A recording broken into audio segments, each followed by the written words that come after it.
This Friday Noonday concert at Fourth Presbyterian Church in Chicago. My name is John Shear. I'm the organist and director of music here. It's a great pleasure to welcome you to this piano recital today by Claire Lagendijk. We are so grateful to the Musicians Club of Women for co-sponsoring today's concert, and we hope that it will bring great joy to everyone. Next Friday, we have the Chen family performing a program of string quartet music. It will be a wonderful concert. I hope you can join us for that as well.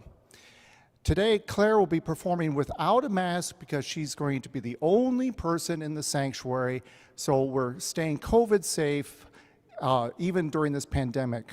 And so now please join me in welcoming Claire Lagendijk.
Good afternoon. Thank you so much for being here. It's a pleasure to be here performing a concert for an absolutely empty hall. I wish you could see what I'm looking out into, or maybe you can, but I tell you, this time is so surreal in the life of a performer.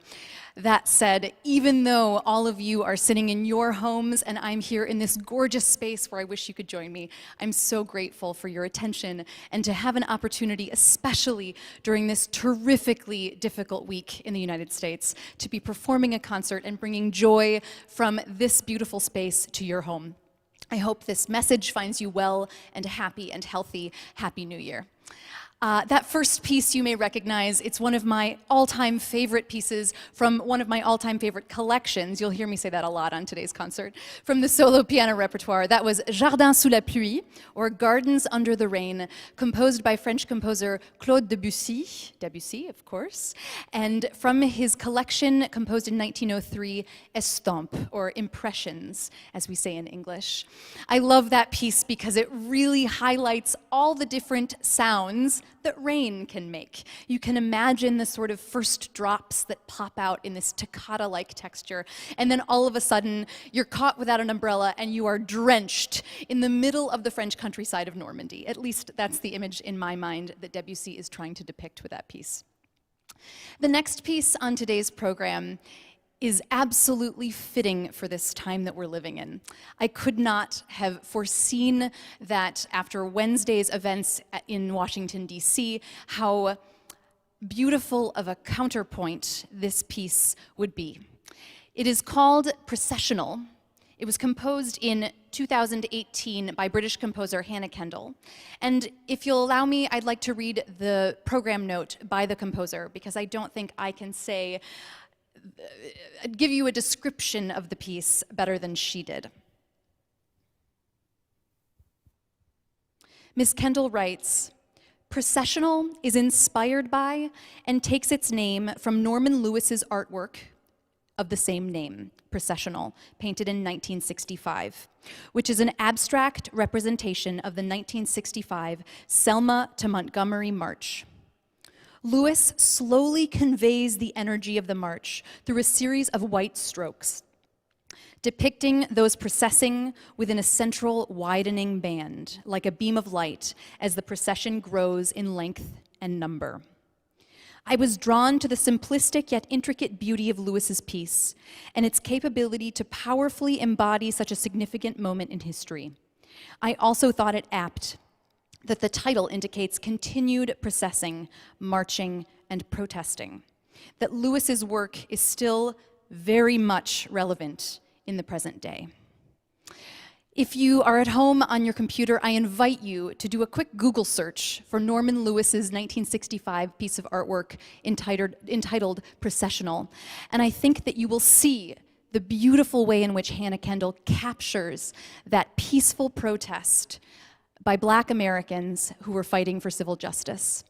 And I hope that this stands as a beautiful message moving forward of what can only be improvement in this country in that sense. I hope you enjoy.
I hope you could hear me. There we go. Thank you.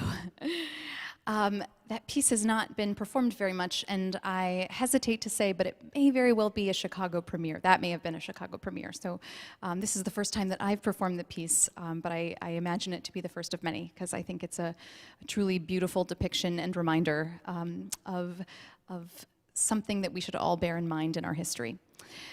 Moving right along to another female composer on today's program, Amy Williams, excuse me, is a composer who's very dear to my heart. In fact, I just finished writing my dissertation, which was a performer's compendium to her solo piano works. And when I say compendium, I mean it. It was well over 150 pages long. And this piece was of personal significance to me, this set of pieces, I should say, because part of my dissertation was the creation or the commission of a new set of works from Amy that I wrote about and sort of felt as though I was introducing the world to. Maybe that's a little bit too personal or too individual, but that's the way I like to think of it. This is indeed only one of a handful of times that this set of pieces has been performed ever. I was lucky to give the world premiere virtually back in November as part of a role I play at the University of Chicago. And so today is just another opportunity for the works of this wonderful composer who's somebody that I really care deeply about, and I care about her music very deeply, to reach another corner of the world. So I'm very glad to be introducing this set of pieces for you today. Amy is a wonderful, not only composer, but a fantastic new music pianist as well. And she, along her professional path, encountered many pianists who helped form not only her compositional voice, but the way that she approaches the instrument of the piano as a performer. And this set of pieces, which is called Piano Portraits, is a collection of 10, indeed, portraits of some of the most important pianists who have influenced her way of playing, her way of composing, and who she is as an artist and a person today. You'll be hearing 3 movements from Piano Portraits Book 2. The first movement is called Nils and is an homage or a dedication to pianist-composer Nils Vigeland, who was a very prolific performer of the works of Morton Feldman.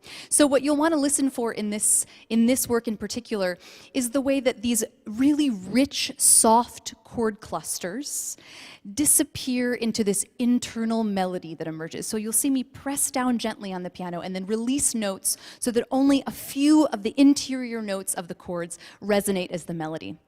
It's a very peaceful movement, followed by a very not peaceful movement called Frida. Frida Mannis was Amy's high school piano teacher. She was married. She died sadly far too young. She was married to Stephen Mannis, who is a faculty member at the University at Buffalo. And Amy points out that she loved studying with Frida because she gave her a little bit of leniency when it came to studying new music, which was really Amy's passion even back when she was in high school. Amy calls this one a game of cat and mouse, and I think you will hear why. It's about 2 minutes long, and it's absolutely nonstop. The last movement is Olga. Olga was Amy's maternal grandmother. She was a wonderful and very romantic pianist. And for me, this movement, although you may need to hear it 2 or 3 times to understand why, but for me, this movement is very rooted in the romantic tradition. It's very layered, very polyphonic, and almost bitonal, but within a texture that's not exposed, as in the polyphony of Bach, as in the counterpoint of Brahms, where you know that there are different voices happening, but the texture is so thick that you can't actually pinpoint where they are. I hope you enjoy these 3 movements of Amy Williams' Piano Portraits, Book 2.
Thank you. Speaking of the Romantic era, let's go back to 1838 now for Robert Schumann's compendium of 13 pieces about childhood, Kinderszenen, or scenes of childhood. I took it upon myself to dive into this piece at the beginning of the pandemic, mostly because it was a set of pieces I'd never considered studying or performing, because it's not big.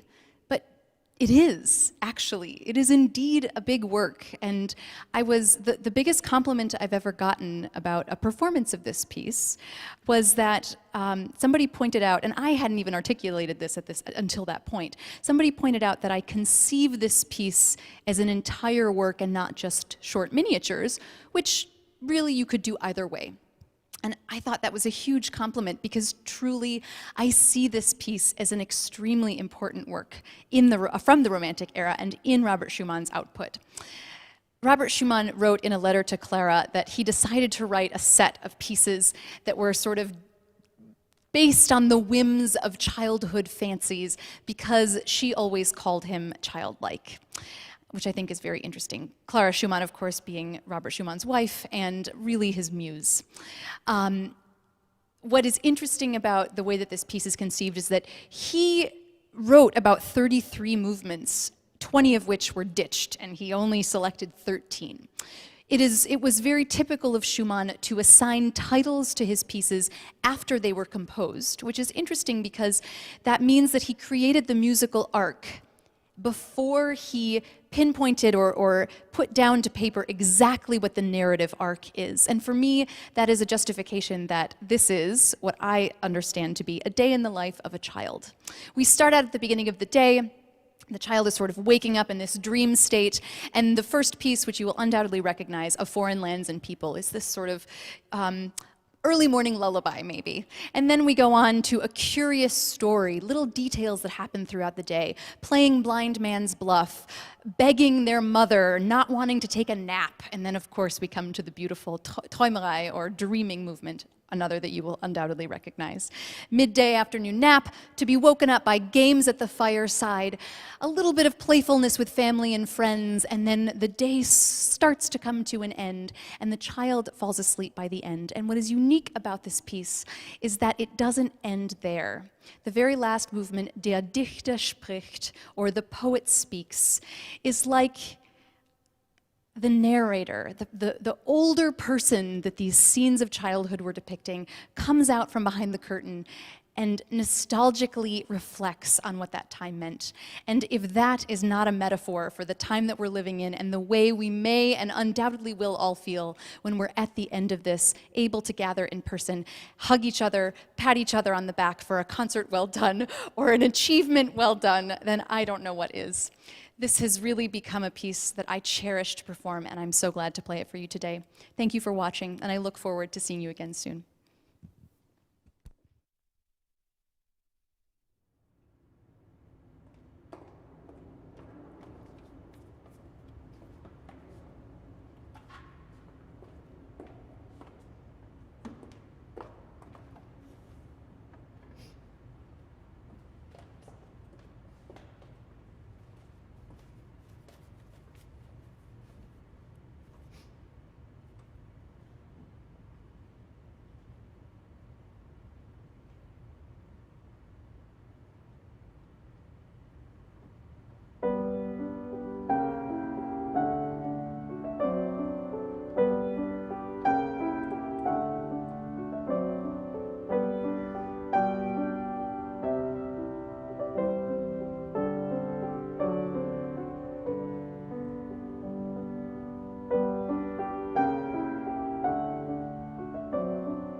you.